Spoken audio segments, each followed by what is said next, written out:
Hi, everyone. How's this sound? Is that good? Yes? Okay, great. I am Gaby Grekin. I'm very excited to be here with all of you today. Very happy you've all decided to join us. I'm particularly excited to be here because I live in Kennebunkport, Maine, where we had a almost negative 30 wind chill factor less than a week ago. So I'm really happy to be in Orlando wearing a sleeveless shirt.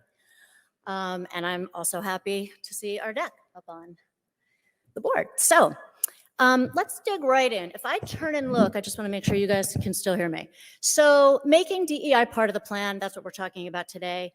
The operative word in that title is plan. This is not something that's just going to happen magically. This is not something that's just going to happen naturally. It will only happen with commitment and intentionality.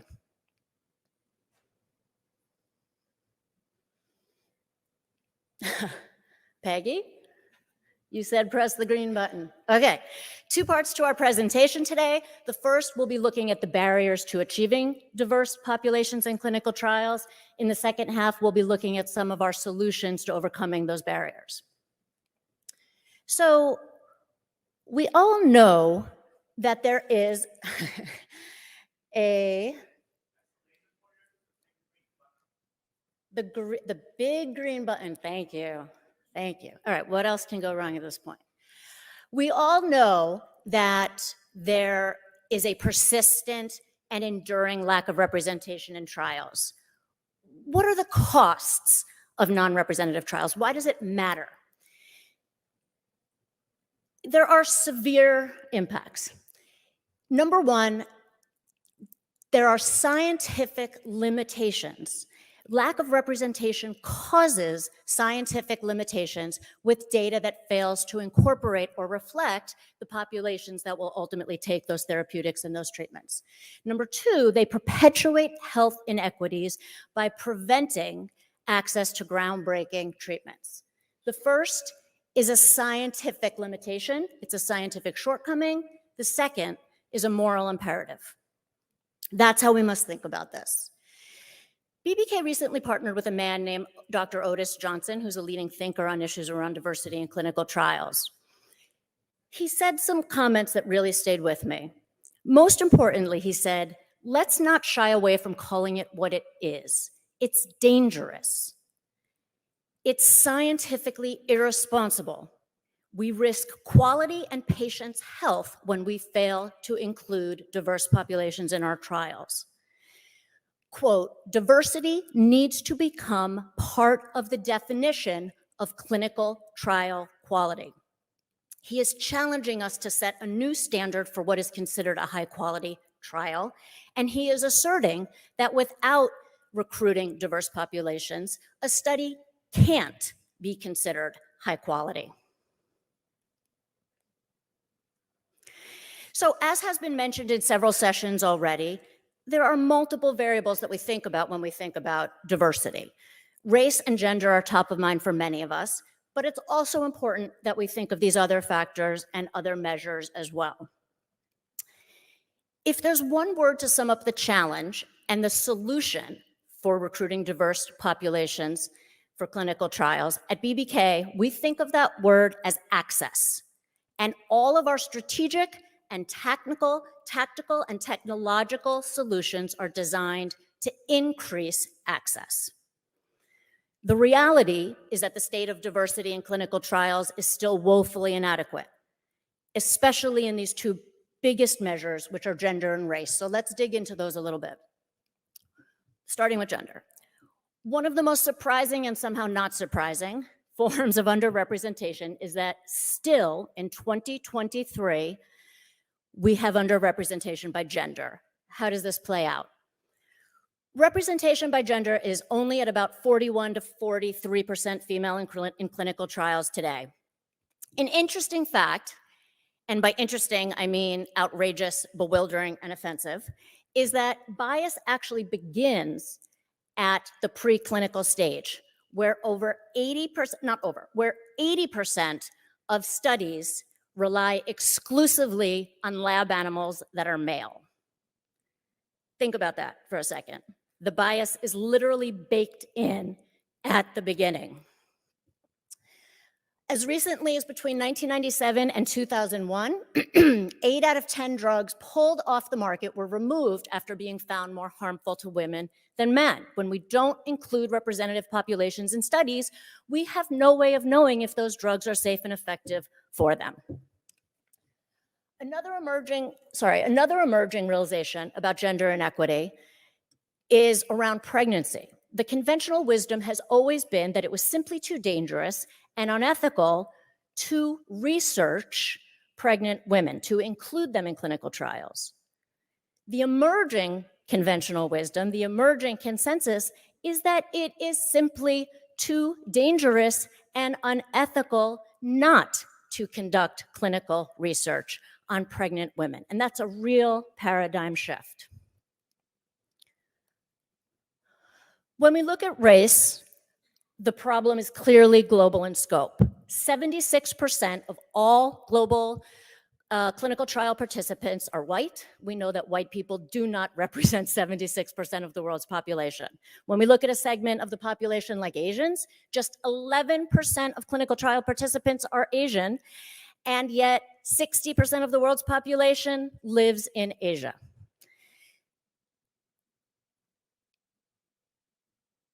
Of course, the glaring underrepresentation by race persists in the United States as well. The green bar shows the percent of the population for each racial group.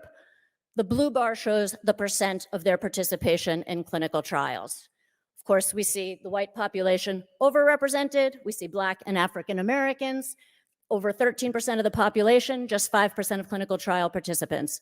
For the Hispanic and Latino population, a burgeoning 18% of the population, less than 1% of clinical trial participants. And this data is from the FDA. Interestingly, BBK conducted a study recently of over 2,000 respondents to gauge openness or interest in clinical trials, willingness to participate. And what we found is that there is real willingness and consistency regardless of race to participate in a clinical trial. Here's what we found. So there's a gap between the willingness and the interest to participate and the ability to pursue that interest. People say they're interested in participating, but the stats show us they don't. So what's going on?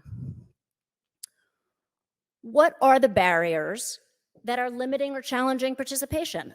I think most of us are pretty familiar with what these barriers are at this point. We've certainly heard many of them referenced in the session so far today. Issues around childcare, work commitments, elements of the trial design itself, lack of awareness, language and cultural differences, study site accessibility. At this point, we're pretty clear on what the barriers are. These are the barriers that need to be overcome. At BBK, we've lumped these into 4 barrier themes. Number 1, inequitable health access. We know that because of longstanding inequities in our healthcare system, there are essentially different outcomes based on race and socioeconomic status in America. We know there is mistreatment and discrimination. There's a terrific study from the Family Kaiser Foundation that I can point you to in 2020 that really unearths the experiences that people of color have seeking healthcare in America. They report vastly higher rates of not being believed, of being treated with lack of respect, of being denied tests, treatments, and medications, and even things as simply as just not having convenient, accessible healthcare facilities near them. We also know about the well-documented historical injustices and the legacy of trauma that many of these populations have experienced. There is a history of marginalized populations being experimented in unethical ways. The Tuskegee syphilis study, the Henrietta Lacks cancer cell appropriation incident. We like to think of these things as in the past, and yet some of them are very present in really disturbing ways. There's a man named J. Marion Sims, who was a gynecologist, an early gynecologist, who conducted particularly egregious experiments on female slaves without anesthesia, gynecological experiments. There was a statue commemorating him as the father of modern gynecology in Central Park. That statue existed until 2018. That's not history, that's present. So that history of injustices and that legacy of injustices is combined and reinforced with that current mistreatment and discrimination that so many populations from diverse communities are experiencing. And finally, there are the participation barriers. Again, many of these discussed: logistical, travel, lack of study sites, lack of cultural diversity and cultural competence among staff. So the outcome of those 4 barriers are that marginalized populations that have suffered historical injustices and continue to experience those injustices in their daily healthcare interactions today can feel profound mistrust towards the healthcare system and its associated providers. That is the mindset that we are encountering at the point that we try to activate these patients for a clinical trial. We know that many people in these populations will have mindsets that we would consider to be exclusionary, mindsets that would impede participation.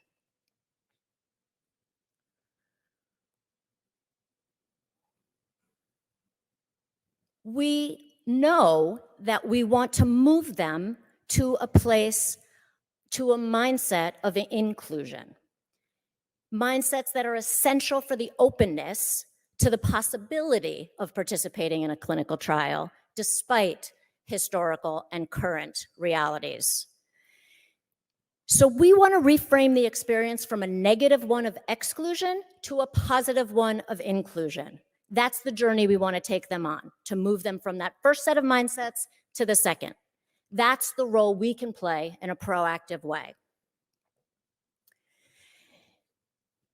We have a challenge and an opportunity. The challenge it is vital that these participants not feel they're being experimented on, given the enduring historical legacies and traumas that many of them have experienced.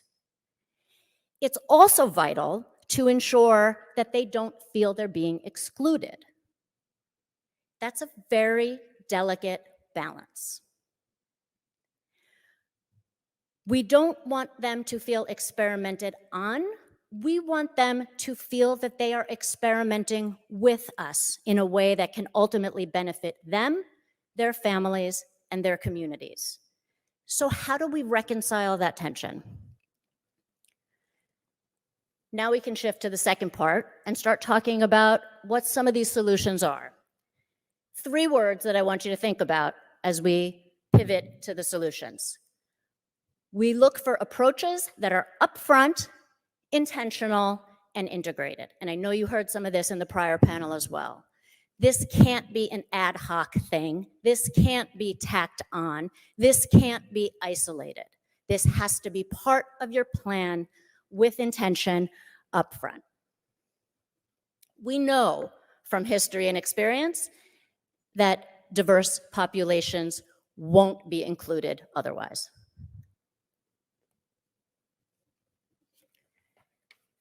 Even though we've been speaking about specific strategies designed to recruit diverse populations with an intentional plan, it's also important to remember that studies are not static.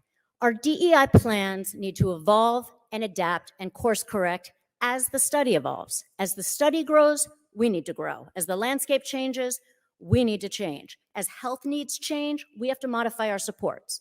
If a patient suddenly needs a wheelchair, we get them a wheelchair. If our recruitment dollars need to be shifted from one country to another, we make those budgetary allocation shifts.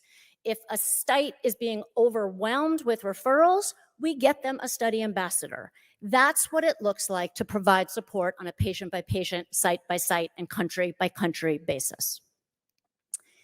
So I know that many of you are recruitment professionals, and many of you will recognize many of these steps that are going to take you through. Here's how we think of this process of setting a recruitment strategy and plan. I think a really common mistake that many people make is to dive right into action and right into tactics without taking the time and thought and upfront investment for strategy. At BBK, we do not shortchange the strategy. We spend 2 to 3 weeks immersing ourselves into the condition, the protocol, the audience, and then and only then do we set a strategy that's going to guide the creatives throughout our campaign. We call this process Strategy Rocks, and I'm just going to take you briefly through it. First, we ground ourselves in the research. We learn everything we can learn about the condition. Then we discover our audience. Who are they? Who has this disease? You've heard many people talking about this. You need to know who has the condition. If the condition is overrepresented by a certain segment of the population, it's essential that they be included in your study. If a certain population if there are no correlations between racial background, for example, and prevalence of a condition, then you at least want to match the percentages of the populations. We discover who our audience is so that we know who we're talking to. What are they experiencing physically and emotionally with the condition that they have? Here's just an example of the research output from this upfront investment. This was for a study on Parkinson's disease.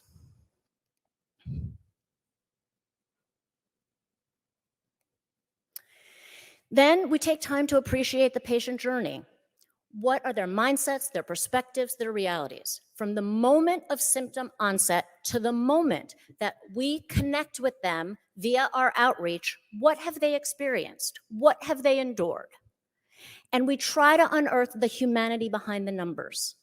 While the data is essential to know, it's equally essential to understand who these people are as individuals. And a great way to do that is to talk to them one-on-one. So we find the budget, we find the time to conduct patient interviews, to conduct interviews with the physicians who treat them, and we talk to them and we amplify their voices. It takes time and it will take more investment to achieve these goals, but we know that shortcuts are not going to get us the transformative results that we want. So listening to those impacted by the disease can reveal really powerful and compelling perspectives. I want to share some examples from a study that we conducted that was looking to recruit healthy volunteers from African American communities to donate their DNA for a genetic database. Given all the history we just discussed, you can understand why that might be a particularly sensitive ask of that population. And so we knew it was essential to speak to members of that population to see how they might respond to that ask. We spoke to patients, we spoke to physicians, we spoke to experts in health inequality. And I just want to share a few quotes with you of what we heard, because it gives you an idea of how invaluable it is when we take the time to do this.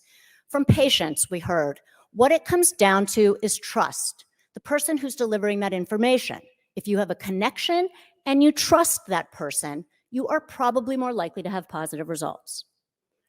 It's this feeling of, I have this problem, it's not being properly diagnosed, and I'm not receiving the care I should probably receive. Think about that for a second. I'm not receiving the care I should probably receive. Here's what we heard from African American and Black physicians.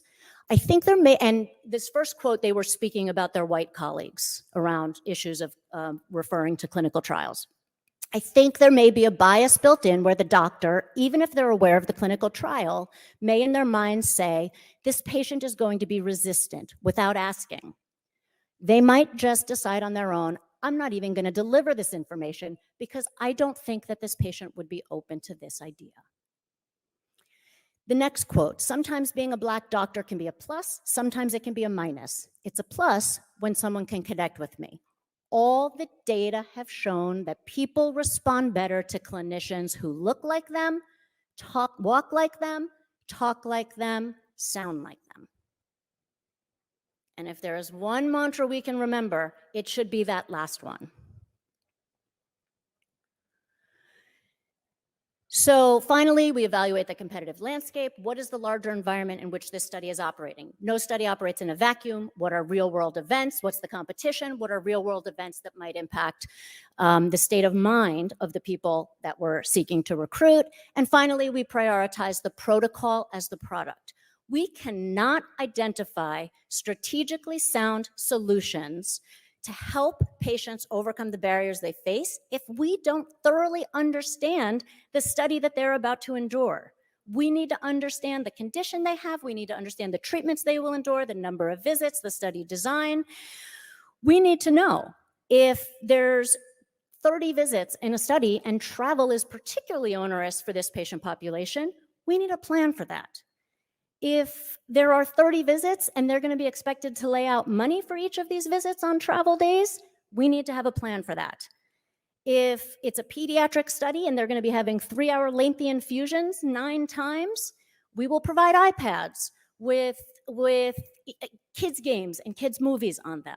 But we can't make those decisions unless we've thoroughly internalized the protocol. After we've thoroughly processed and synthesized and analyzed all of this information, then we can figure out what barriers specific patients are going to face and how we can minimize those barriers. We can identify what motivations specific patients might respond to and how we can speak to those motivations.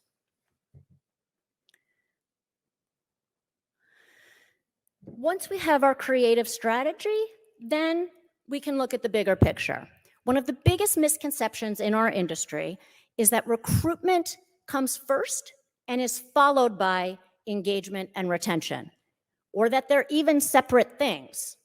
The way we approach this at BBK, and especially with underserved populations who will have various impediments to access, is that anything that increases engagement and retention increases access and is therefore your best recruitment tool.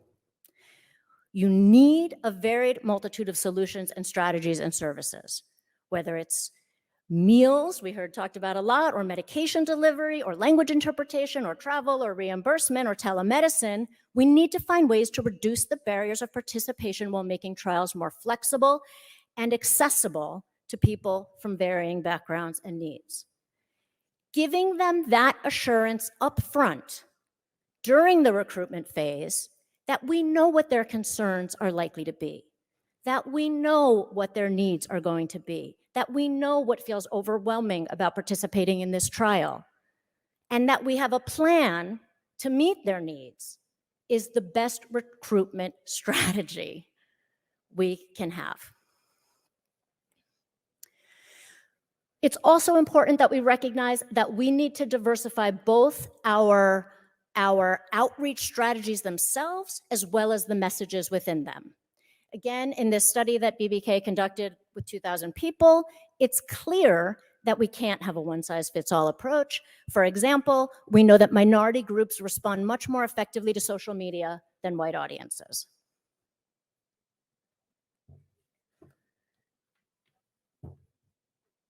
The bottom line is that we need to meet diverse audiences where they are. We need to be in the communities where diverse populations live. We need to employ representatives of those communities, site staff, PIs, translators, call center representatives. We need to accept the efforts necessary to start confronting the impact of institutional racism.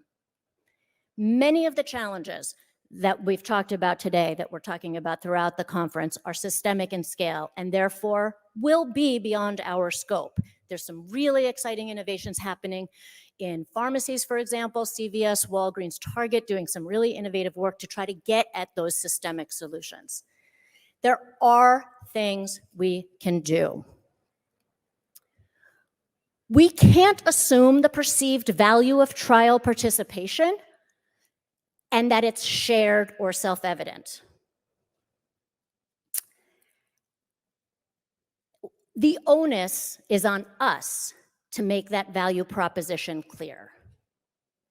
That is our responsibility. And finally, we need to believe. We hear this a lot, but we can't just hear it. We have to believe it, that the messenger and the message matters.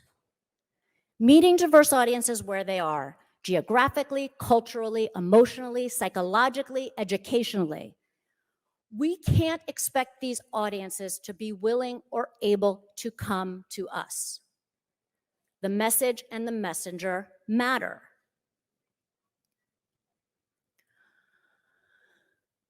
We've heard this throughout the conference already, and the conference is only less than 20 hours old.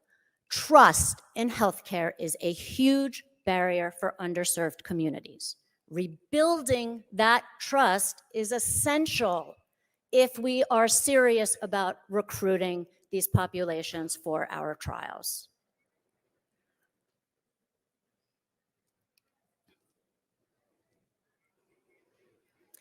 Remember, failing to do so is both a scientific shortcoming and a moral imperative.